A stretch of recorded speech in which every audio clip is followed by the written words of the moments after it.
novamente, e eu acho que é bom acoplar a Gênese junto com o Evangelho, hoje pelo menos. Por quê? Tá muito, eu percebo que no dia a dia, e até em reuniões espíritas, eu vejo uma distância das pessoas. Nós ficamos muito distantes da realidade de Deus. É como se Deus, a gente fala assim, quem sabe um dia a gente vai saber se ele existe, vai saber como é que funciona, mas na Gênese mostra bem claramente sobre isso. A maior revelação na Gênese faz a gente pensar, refletir que se algo funciona numa ordem natural, paulatinamente, por exemplo, existe a noite, existe o dia, quando está muito seco chove, quando está com muita chuva dá uma estiada, as plantas naturalmente elas buscam alimentos para surgirem, os animais instintivamente se alimentam para poder contribuir com a espécie. Ou seja, se eles não raciocinam, se nada disso tem raciocínio, eles têm que ter alguém que raciocine por eles, para eles continuarem fazendo esse sistema. Só aí já mostra que há uma inteligência. Só aí já mostra que existe um ser muito inteligente para que a coisa funcione naturalmente. Baseado nisso, na Gênese, a gente pode perceber também que nos estudos da Gênese fala, quando todo aquele ser evolutivo que conseguiu chegar ao raciocínio, que é a última faixa de a gente atingir caminho para a iluminação, porque o animal não raciocina, ele pensa, mas não raciocina. As plantas têm instinto apenas.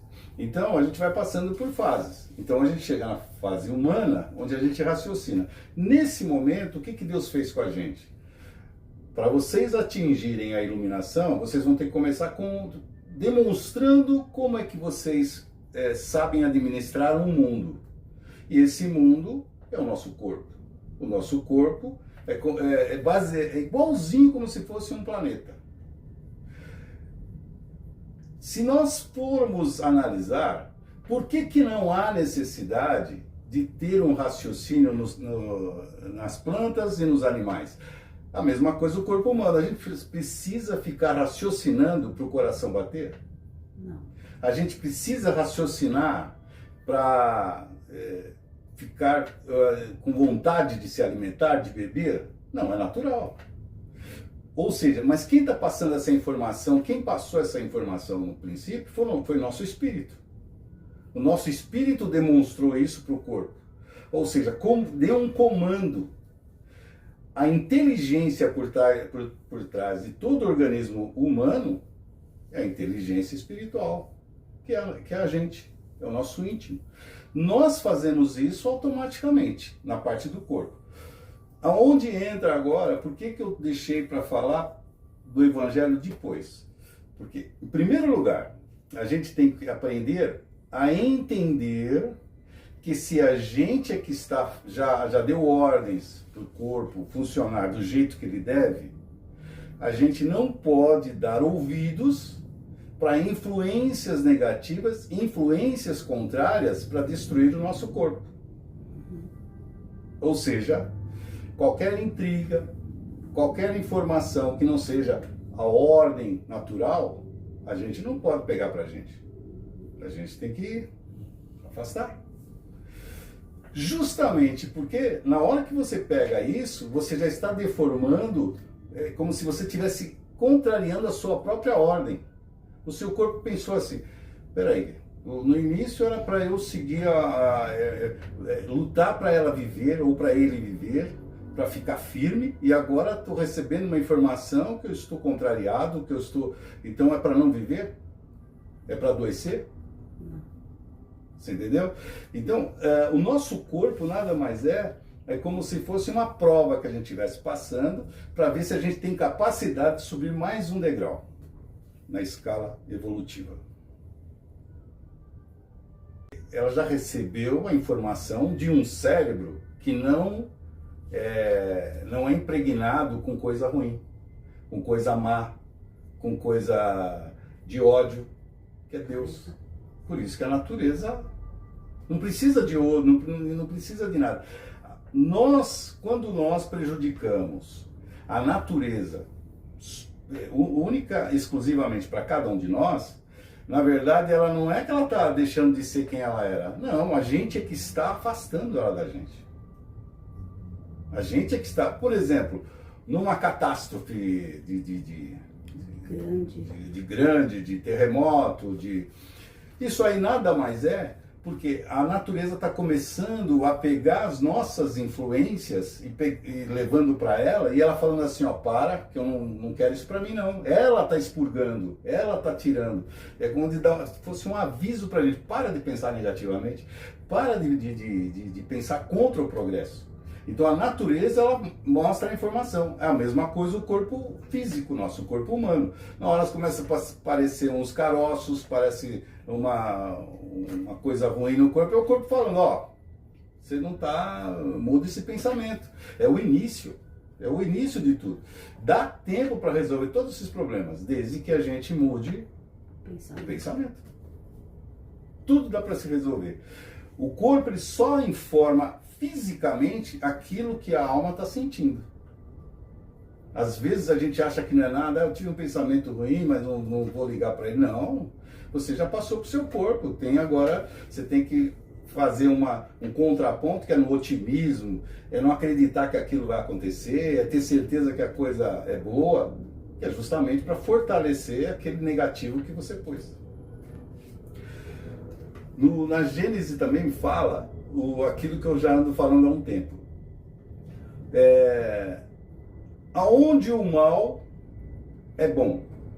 Aonde o mal é bom. Na hora que o mal tenta atacar, né? Tenta provocar ou confrontar o bem, e ele percebe que o bem não está ligando para ele se rende ao bem e fala, também não vou. O mal começou a fazer o bem. Só o fato dele não querer fazer mais o mal, ele começou a fazer o bem. Entendeu? É assim que funciona. Na hora que você começa a não dar corda para as coisas ruins, as negatividades, ele recua. E ele começa a ser bom, porque se ele já não está fazendo mal, ele já está fazendo bem. É verdade. Então, é a base de tudo. Então, se a gente pegar a Gênese como base da nossa vida, a gente consegue... uma outra coisa que eu já até havia comentado, e que é interessante. Lá fala muito que se você perguntar para uma pessoa de outras religiões qual é a figura de Deus, a maioria vai desenhar um velhinho com barba comprida, cabelo branco. Falou que isso daí é a maior ignorância que possa existir. Porque se Deus é a capacidade intelectual, inteligente do universo, se Deus ele movimenta qualquer coisa no universo através de quem ele é, da própria... É um velhinho, cansado, todo de barba branca, de cabelinho branco, sentado exatamente, aguardando o quê? Deus é infinitamente construtor, ele é trabalhador, infinito, ele é infinito. Só que ele não é ansioso, ele não é depressivo, então a coisa flui naturalmente. E ele não tem nada, e o tempo para Deus não existe. Não tem pressa. Não existe o tempo para Deus, porque ele é o próprio tempo. Ele é iluminado. E o tempo, o que seria? Como é que é comparado o tempo? É a velocidade da luz. Quem é a luz? É Deus. Então ele não envelhece. Deus não envelhece. Deus, ele só faz a coisa fluir. E a base, e a gente baseando-se nisso, a gente sempre tem que lembrar de uma coisa. Eles dão até uma alegoria para a gente saber como é que funciona a eternidade. Visualiza que pessoas queridas e amadas saíram a navegar. Saíram a navegar e nunca mais voltaram. As pessoas acharam que elas não iam mais vê-las, as que ficaram em terra acharam que não iam mais ver, ficaram tristes, choraram por elas. Mas, passados alguns anos, de repente, elas veem uma ilha e encontram todas as pessoas muito felizes, brincando, sorridentes, conversando uma com as outras, falando, nossa, eles não morreram, olha, eles estão aqui, todos felizes. Eles falam que isso é a nossa surpresa quando a gente percebe que a morte não existe. É quando a gente acha que todo mundo partiu na nossa frente. Ah, coitado. Não, do lado de lá você vai encontrar as pessoas felizes. E assim funciona a disciplina de Deus. Ou seja, se a gente for pensar que a morte pra gente aqui é algo ruim, mas se a morte é colocada por Deus, e Deus não é ruim, não existe o ruim na morte. É uma passagem, né? É isso. E a própria Gênesis mostra isso. Por quê? Deus já sabe como a gente vai se comportar. Essa é a realidade. Deus já sabe. O que ele faz, ele coloca na gente assim, ó, eu não vou facilitar, eu quero que vocês deem valor no trajeto da sua evolução. Eu quero que você não chegue lá ou aqui, perto de mim, falando, nossa, eu fico até constrangido, Deus facilitou meu caminho. Ele não vai facilitar. Ele quer que você chegue lá e fale, consegui. Assim como Jesus falou, eu venci a terra, eu venci o mundo. Jesus falou, eu venci o mundo. Então o que acontece? Nós temos que se basear nessas coisas sutis das informações espirituais e a gente colocar no dia a dia da gente. Todos os momentos, vamos pegar uma coisa que é comum a gente ficar irritado, um assalto. Você está andando, uma pessoa vem assaltar. Se a gente tem isso como prática, não precisa nem ser prática física, mas uma prática de pensamento, de que sabemos que isso aqui não é nada, se a pessoa vai assaltar, na sua tranquilidade, na sua paz e na sua certeza de que ele vem o pavor. Mas se você já faz antes de acontecer, já começa a fazer o exercício de que nós somos imortais, que as coisas maiores não estão nesse mundo, você acaba tendo compaixão pelaquela pessoa que ainda ela necessita de uma coisa tão boba que um dia ela vai perder aquilo que ela está roubando de você e você não vai levar para o outro lado e você vai ter compaixão.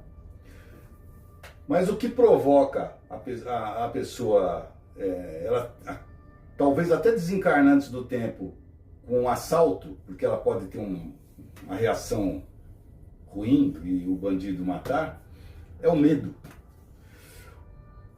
E se a gente for pensar agora as informações que a gente tem desde que o mundo é mundo, que os grandes imperadores, grandes administradores no mundo, eles controlavam a população pelo medo.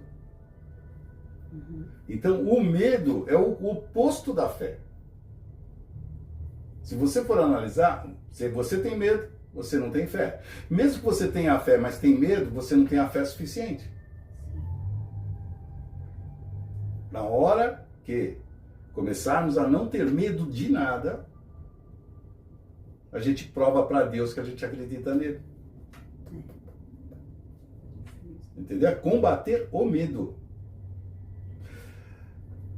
Sempre ter aquela coisa na mente. Todas as pessoas, você não precisa se olhar, eu estou passando por dificuldade. Não olha a sua dificuldade, olha a dificuldade do outro. Olha a dificuldade do outro. Esquece sua dor. Esquece sua penúria. Vê a penúria do outro. Vê a dor do outro. Porque quando cada um de nós fazendo isso, um ajuda o outro. É uma roda dentada, né? Que uma vai puxando o outro, vai ajudando o outro. Porque se eu ficar aqui só olhando para os meus problemas, o outro só fica como se fosse um umbral. Um umbral, já demonstrado em alguns livros do André Luiz, é todo mundo, um chorando isolado ali, o outro chorando isolado ali, lamentando o fato de estar no umbral. Ou seja, a pessoa que está lá, é óbvio que ela não vai ter essa compreensão porque ela foi parar lá. Mas se ela tivesse a compreensão antes, falar assim, não, meu problema não é tão grande, deixa eu pensar, deixa eu ajudar o problema do outro. Todo mundo ali se ajudaria, eles saíam do umbral. Muito mais rápido. Muito mais rápido. É pensar no outro. Por isso, o princípio daquilo que Jesus falou. Ame ao próximo como a si mesmo. Porque Jesus, o que ele quis dizer? A hora que você ter certeza que você é abençoado, que você é um ser iluminado, você também vai prestar atenção no outro exatamente como você. Porque se você começa a lamentar os seus problemas, você começa a se condoer por você, você nunca vai conseguir amar o outro, porque você não está conseguindo ver o valor que você tem. Você não consegue se dar aquele valor importante que Deus te dá. Deus dá um valor na gente que a gente despreza. E Deus que é Deus, que não precisaria de nada disso, ama a gente. Quem somos nós para não nos amarmos? Ou seja, a partir disso é só amar o outro. Então agora vamos para o Evangelho. Alguma pergunta?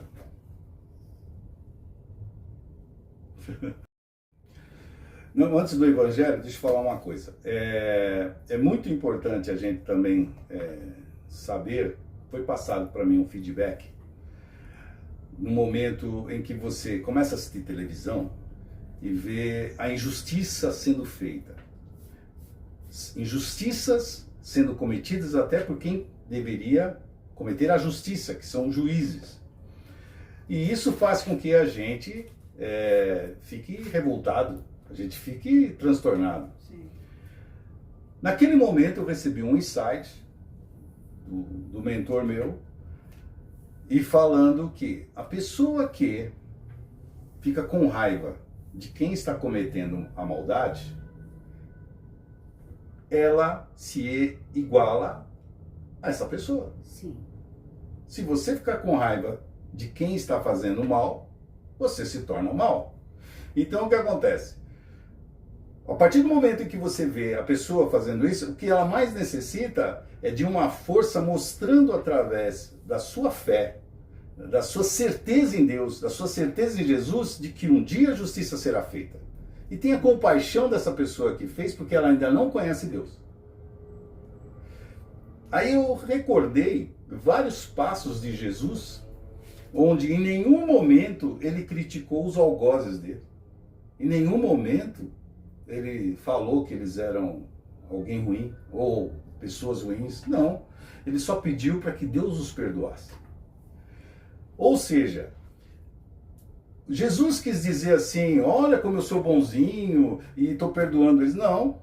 Jesus ensinou para a gente o seguinte, se você é bom, você sempre será bom. Se você é ruim, você pode ser bom, mas o bom jamais pode ser ruim. É isso que ele quis dizer. A partir do momento que você não entra na mesma energia de uma pessoa que quer matar, que quer te roubar, que quer proporcionar discórdias, a partir do momento que você chega e fala assim, eu não sou como você, pode fazer o que você quiser, inclusive eu tenho até compaixão, você pode falar pessoalmente pra gente mesmo, eu tenho compaixão pelo que você está fazendo, porque é muito ruim o sofrimento que a pessoa vai ter enquanto ela não mudar. E se você consegue superar isso, você é elevado a outros degraus muito mais rápido. Alguma pergunta?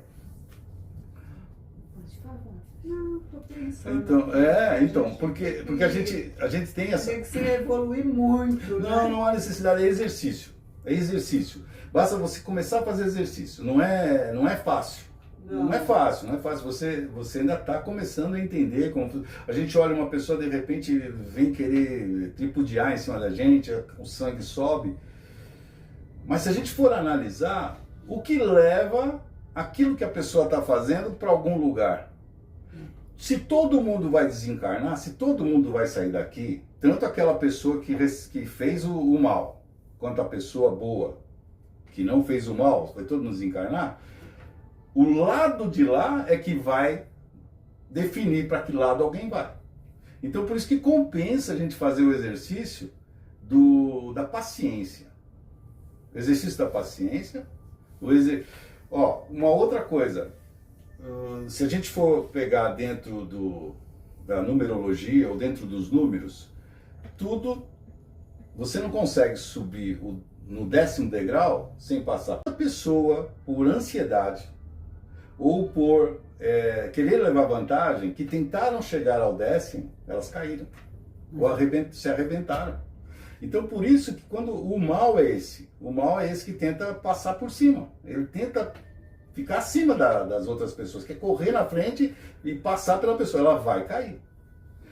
A forma que você tem que fazer é respeitar o tempo de cada um. E o tempo da gente fundamental. A gente não respeita o nosso tempo. Tem momentos para plantar, momentos para colher, e momentos inclusive até para regar, né? Para plantar. Se a gente for tentar plantar e querer comer no dia seguinte, não vai ter. Então, a gente tem que se basear na natureza para atingir os nossos anseios, objetivos e metas. Que a gente tem que ter metas. As metas nossas podem não ser mais físicas, mas pode ser intelectual, aprendizados. Então a gente precisa respeitar o tempo. Quantas pessoas nos livros do André Luiz falam que chega do outro lado, milhares e milhares desencarnam antes do tempo? Justamente por causa da pressa. Ansiedade. Calma. Ou às vezes a pessoa tem ansiedade para querer atingir uma coisa muito boa que ela acha que é muito boa, ou a pessoa tem ansiedade porque ela está cansada. Então, são as duas coisas ruins. Calma. O que a gente não pode nunca deixar de fazer são duas coisas: aprender e agir. Aprender e agir. Sempre aprendendo e agindo. Porque existe aquela pessoa que acha assim, se eu vou ter paciência parado. Não, isso daí isso é o ócio, isso aí é coisa ruim. Você tem que, não, eu quero aprender. Mas ele emudeceu, então disse o rei aos seus ministros: atai-o de pés e mãos e lançai-o nas trevas exteriores, aí haverá choro e ranger de dentes, porque são muitos os chamados e poucos os escolhidos. Eu não vou ouvir o que vão falar aqui, mas aqui está um recado dentro daquilo que a gente estava falando, sobre a administração de cada corpo, de a gente entender o pensamento de Deus.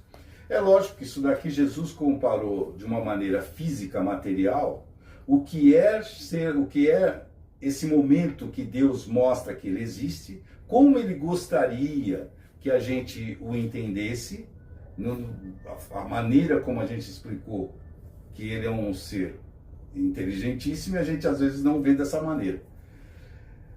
E a gente despreza isso. Fala, imagina, Deus não existe, o que é isso? Eu não vou atrás. Quando chegar o final, que é a hora de dar as contas, quando a gente passa para o outro lado da vida, que a gente percebe, poxa, eu achei que eu ia morrer e nunca mais ia existir. Aí a pessoa percebe que ela não morre. Aí ela corre para querer, não preciso então agora voltar meu foco a Deus. Mas já é tarde. É isso essa... Então ele está chamando agora, enquanto a gente está encarnado, ó, pessoal, eu convidei vocês. Tragam o presente para o meu filho, ou seja, traga aquilo que você aprendeu, mostra o quanto você o ama. Esse é o presente que ele quer. Mostra que através do que ele ensinou para vocês colocaram em prática. Esse daí. Ou seja, e muitos que eram materialistas, ele quis dizer naquele homem que não estava no traje nupcial, aquele lá é um materialista que não acreditou, falou assim, eu vou aproveitar, vou entrar nessa onda aqui que eu me livro dos problemas. Mas só que Deus percebe. E aí ele fala, "Ô, volta para a terra, vai lá aprender tudo de novo, depois você vem para cá." É isso o recado. Então a gente tem que ter consciência de como é importante conhecer Deus ainda aqui na terra. E a gente só conhece Deus aqui na terra, por incrível que pareça. Eu comecei a conhecer Deus mesmo a partir do momento em que a minha cabeça começou a mudar em análise das pessoas más, não é das pessoas boas.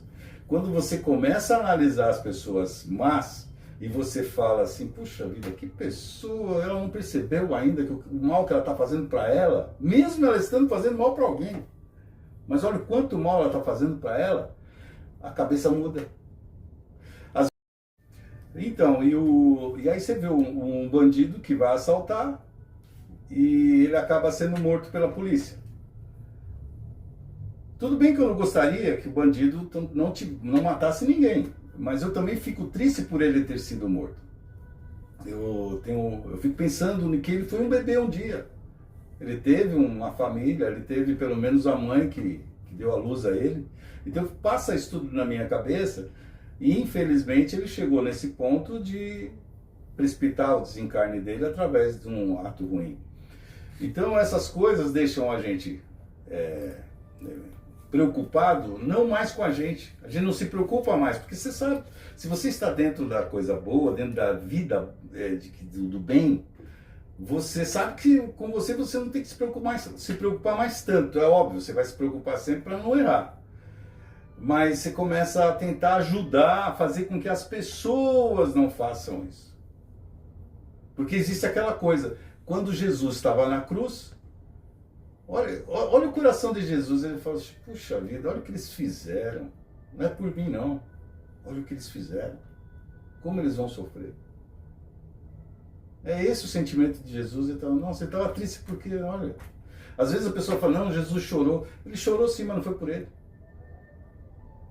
Porque dá para entender mais ou menos o que é você pensar naquela pessoa que está fazendo mal.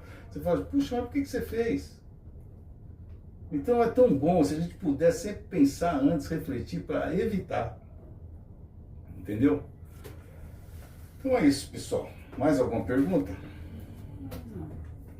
Depois a gente vai tomar as águas que nessa altura já devem estar iluminadas, fluidificadas, e que essas águas possam nos curar, tanto espiritualmente quanto fisicamente, em tudo que a gente necessita. Pai amado, que a vossa luz infinita abençoe essa reunião, e que se alguém puder receber essas informações que foram passadas, que elas também sejam abastecidas de ânimo, de bons exemplos e de boa vontade.